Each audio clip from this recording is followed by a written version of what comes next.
This is Sound and Vision on KEXP. The band Soundgarden got its name from a sonic sculpture on the shores of Lake Washington. This sculpture has wind vanes that sing when the wind blows through it. It's called a sound garden.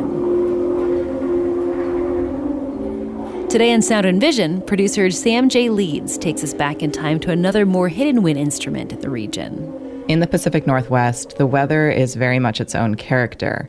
So it makes sense that a sound garden isn't the only instrument played by the wind. We take wind for granted. Nobody really pays a lot of attention to wind. The way the wind talks, it's not constant. It's like, woo, up and down, up and down. We gave it a voice. The notes sound like the deep notes of an organ. You really had an opportunity for the wind to tell you something. These are the voices of Bainbridge Island neighbors who are describing the music of the Puget Sound wind harp, a 23-foot tall instrument that stood on a bluff overlooking Agate Pass on Bainbridge Island. When the wind blew through, it vibrated across the strings of the harp, making it sing. As you approached it from coming down the hill, you didn't see the harp part. You saw the little building, and it was essentially a pyramid, a tall, narrow pyramid, and it had a little door. The sides of the box were done with cedar shingles, almost as if it grew out of the land. This is Mickey Molnar. Also Michelle Molnar, but everybody calls me Mickey. I was married to Ron Konzak, who was the creator of the wind harp. Before he passed away in 2008, Ron played in several folk bands all across the Sound and built all sorts of instruments, a bass, harps, sitars. And Mickey said Ron got the inspiration to make the wind harp after a performance he did on one of his smaller harps. And he'd set the harp down and the wind was blowing and he heard it play. He was inspired to make something much bigger. He just liked to do outrageous things, I think. He had a good sense of humor. One of his favorite sayings was, "Silliness is next to godliness." So dreaming up a giant harp, it was just the kind of thing Ron did. And even though it eventually looked like it sprung out of the earth fully formed, it would take a community to bring Ron's creation to life. In the winter of 1984, Ron started bending and gluing layers of wood for the neck of the harp. A neighbor contributed the supporting vertical beam, which was a 23-foot tall Douglas fir pole.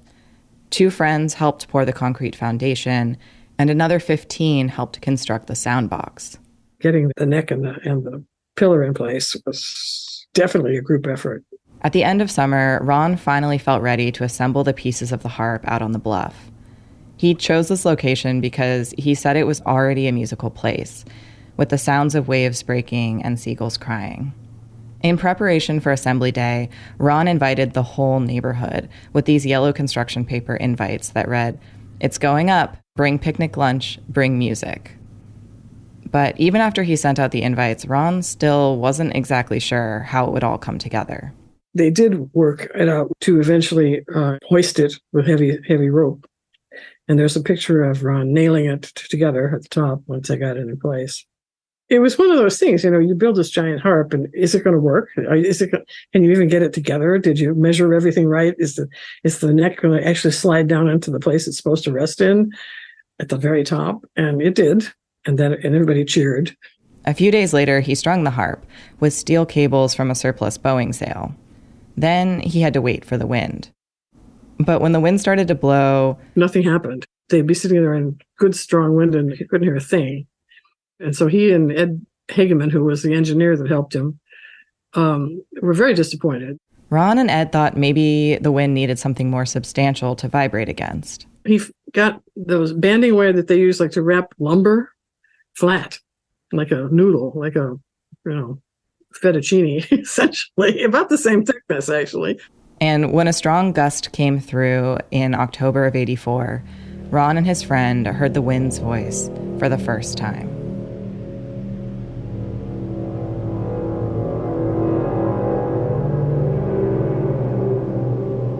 And it usually took a strong north wind to catch the strings the right direction, just the way that it was oriented pretty much directly to the west.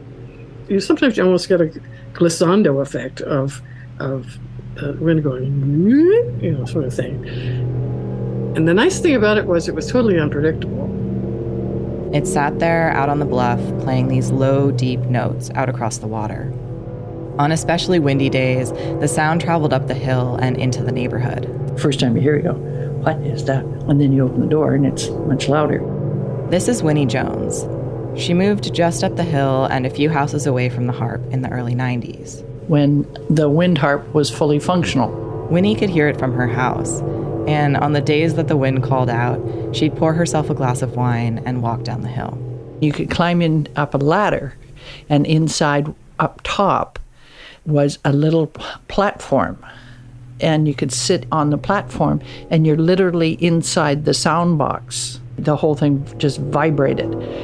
It's really magic. I mean, when you think that you could be inside a guitar, put your little body down between the strings and go right inside the guitar. How long would you stay when you'd visit it? Till I needed another glass of wine. And I come up and get another glass of wine. You hear the vibrations through your body, through your bones, your skeletal system. John Lunn learned about the harp from a contractor friend, and since he lived only a few miles away on Bainbridge, he'd go visit pretty often. It was like an instrument of the wind, The wind talked through the instrument. It's like, I guess, a person's soul would talk. Some lucky people who went out to see the harp said they saw whales and orcas in the water below the cliff. Once, John spotted a whole pod of orcas under the bluff.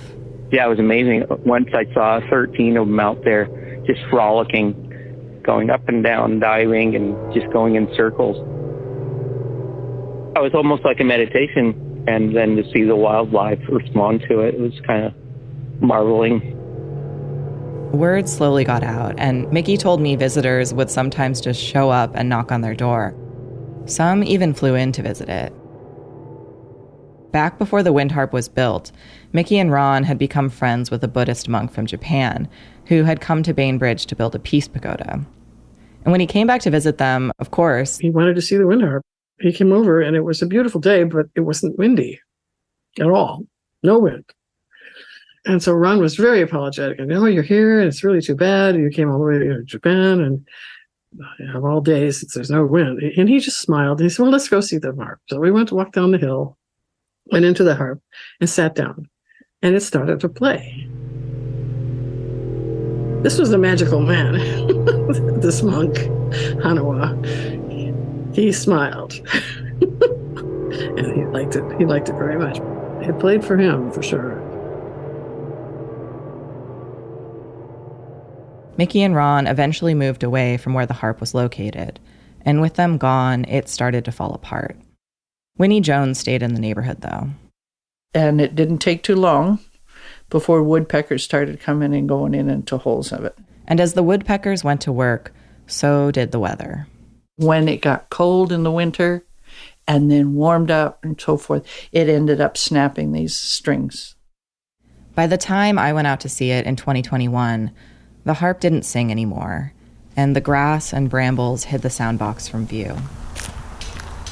They were so thick, I even had to ask neighbors to point me and the friend I dragged along with me in the right direction. Hi. I just have a question for you. I am looking for the wind harp.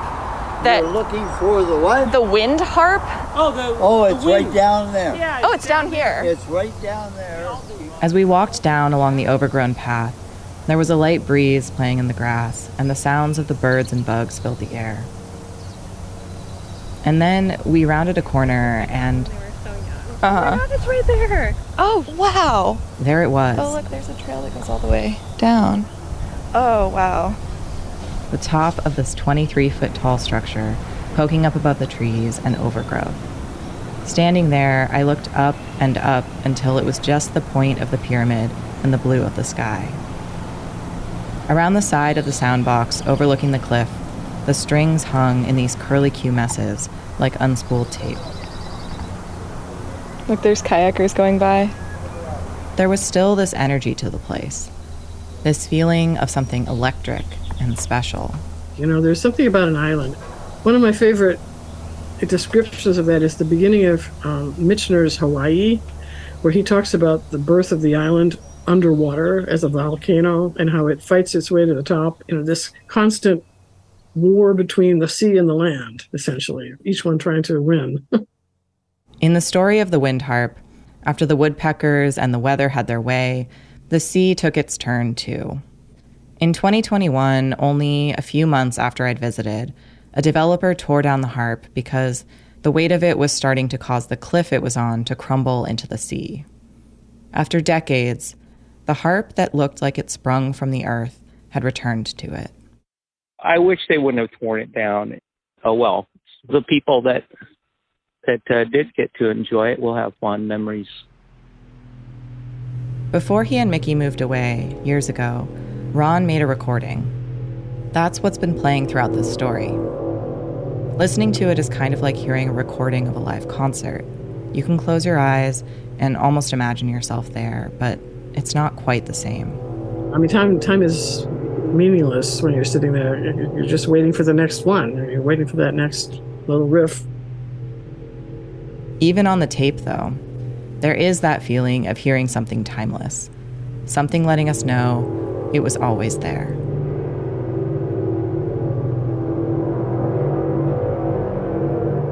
For KEXP's Sound and Vision, I'm Sam J. Leeds. Oh, and by the way, in case you're feeling inspired, Mickey still has the blueprints that Ron drew up for the harp. So if somebody wants to build one, talk to me. That was Sound and Vision from KEXP. KEXP is a publicly funded radio station based in Seattle, and it is our fall fund drive where we remind you that KEXP is publicly funded. The majority of our funding we do comes from listeners. So we're asking, please help support shows like Sound and Vision with a donation at kexp.org/sound. And while you're there, check out our KEXP t-shirts and sweatshirts. You can get some swag if you donate. If you don't have the means to give right now, you can also help support the show by spreading the word about it. Share a favorite episode with a friend. Subscribe to this podcast. Rate it. Review it. Sound and Vision is made possible with human support, and you being a supportive human right now would mean so much. But most of all, thanks for listening.